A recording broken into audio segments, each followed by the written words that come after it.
Guys. Ito lang ha. Kung may motor ka at lagi ka napupuwi, magsalamin ka na. Oh, eto ha. Tatlo kagad ang ibibigay sa'yo ng seller. Oh, di ba? Protektahan mo ang iyong mata, guys. Lalong-lalo na kung araw-araw ka nang pumapasok, kung nagbiyahe sa motor mo, mahirap na mabuing. Baka mamaya pagkusot mo mamaya may mga ugat-ugat dyan sa mata mo, mahirap na.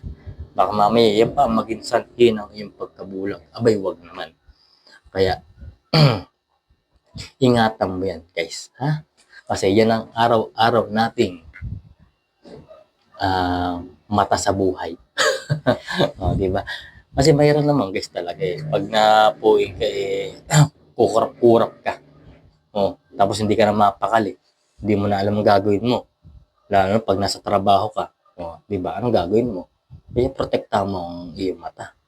Kasi kailangan natin yan araw-araw.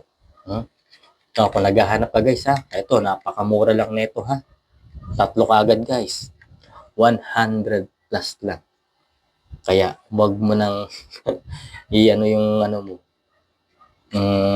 Tawag dito. Wag ka na i-save mo na kagad tong salamin kasi talagang useful to, guys. Mahirap na. Baka mabulag ka pa, wag naman sana. Check out mo na. Ayan, nasa gilid lang.